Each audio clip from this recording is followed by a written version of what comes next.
Welcome to Japanese Cooking 101. Today we are making Katsu Curry, a popular Japanese dish that combines katsu, a deep-fried cutlet, with a flavorful curry sauce. It's a little more work to make Katsu Curry since you have to make practically 2 dishes. However, the work will pay off in the end. It is absolutely delicious. These are the ingredients for the curry.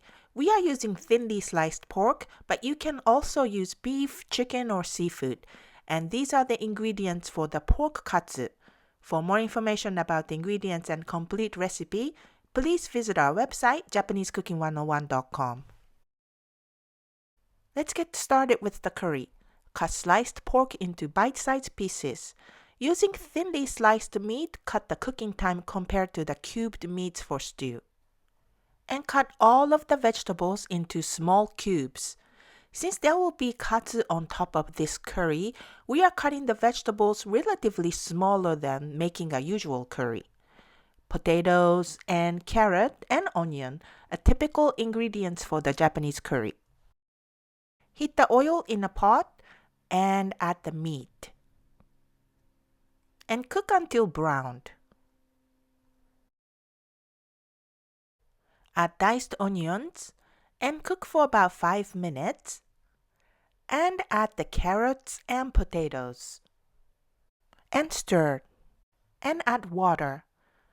After it boils, skim any fat and cover and simmer for 20 to 30 minutes until the meat and vegetables become tender.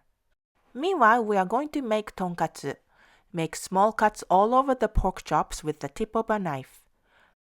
Cover with a plastic and pound the meat with a meat tenderizer. And sprinkle salt and pepper on both sides of the meat. Coat the meat with the flour. We are using all-purpose flour. And dip in the egg. And then cover with the panko breadcrumbs. Heat deep frying oil to 350 degrees Fahrenheit and gently drop the coated meat in the oil. Turning once or twice, fry until the color turns golden brown and the meat floats in the oil, about 5 to 8 minutes. When it's cooked, set the meat on a cooling rack for a minute. We are going to finish making the curry sauce. Turn off the heat and add the Japanese curry sauce mix. Stir well so the pieces of the mix dissolve.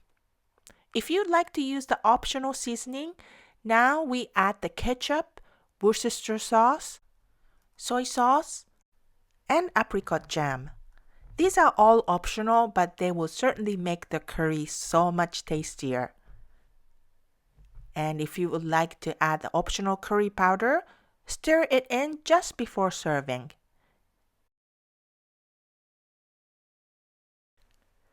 Serve steamed rice in a serving bowl.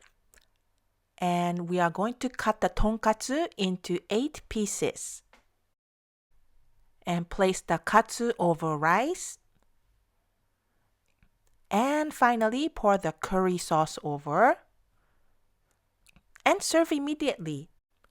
Crispy pork cutlet with a thick, mildly spiced curry go perfectly well together.